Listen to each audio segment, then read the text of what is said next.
Today I want to talk about what, for me, is an exciting topic.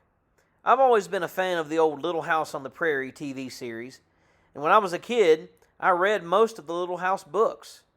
Now, most real fans of Laura Ingalls Wilder know that the TV series is only loosely based on the real life of the Ingalls and Wilder families. Laura Ingalls was born in Wisconsin in 1867, and her family were pioneers who moved about the American frontier. Laura married Almanzo Wilder in 1885 in De Smet, South Dakota. A few years into their marriage, Almanzo suffered from a bout of diphtheria that left him partially paralyzed for a time. In 1890, the couple and their young daughter Rose moved to Almanzo's parents' home in Minnesota for him to recuperate. Now, most Little House fans know of their movements throughout the Midwest, but I'd wager that most don't know about the brief period that they, like me, went Florida Panhandling. On October 1st, 1890, three of Laura's relatives, her cousins Peter Franklin Ingalls and Joseph Quiner Carpenter, and Almanzo's brother, Pearly Day Wilder, set out from Stockholm, Wisconsin, down the Mississippi River, looking for a new place to settle down. They ended up next to the Choctawhatchee River, right here in the Florida Panhandle, several miles north of the old riverboat town of Westville. Back then, they actually would have been closer to the site of the former Holmes County seat town of Cerro Gordo, which today is little more than a country crossroads. In 1891, at Cousin Peter's urging, Laura and Almanzo made their way from Minnesota down to Florida in hopes that the warm climate would aid in Almanzo's continued recovery. Here they lived for about 10 months with Cousin Peter Ingalls, his wife Molly, and their 6 children. The Ingalls' home place was in what is today known as the New Hope community, just off the number 2 highway. While living here, it's said that the family attended Sunday meeting at the Mount Ida Congregational Methodist Church, which is located just a couple miles east from the home site. The Mount Ida Church is still home to an active congregation to this very day. Now, there's a problem with the timeline here.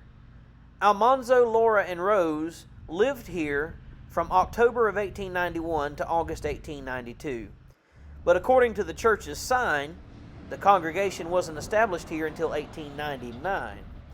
So there's some conflicting information here, but what I do know is that Cousin Peter Ingalls and his family did in fact attend this church, even though it may have been after the Wilders had moved back to South Dakota.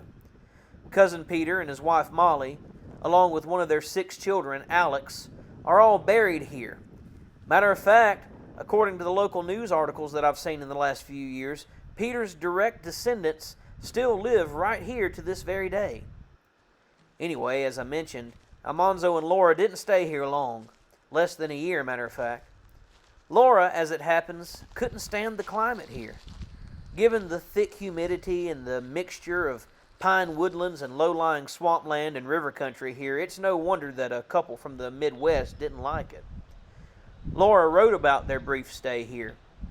She said this, "There, with our little daughter Rose, we went to live in the piney woods of Florida, where the trees always murmur, where the butterflies are enormous, where plants that eat insects grow in moist places, and alligators inhabit the slowly moving waters of the rivers.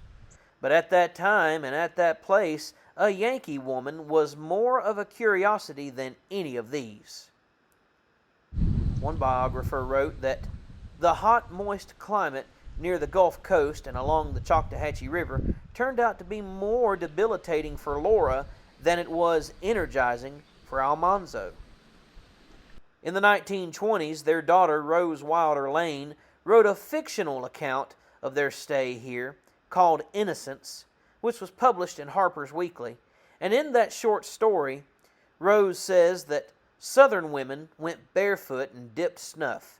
Snakes slithered through the forest, the piney woods whispered, enveloping everything in their shadows, and the air was thick and moldy, suffused with strange smells. So yeah, the Wilders didn't have a very high opinion of the Florida Panhandle. In August of 1892, the Wilders gave Florida the deuces and headed back up to De Smet, South Dakota, never to return. This picture of the couple was taken in the early 1890s while they were living here in the Panhandle. Notice the palm bushes in the background. They ain't got them in South Dakota. I think that it's a bit sad that this little bit of information is usually skipped over when folks talk about the life of Laura Ingalls Wilder. Of course, it's easy to see why. They simply didn't like it here.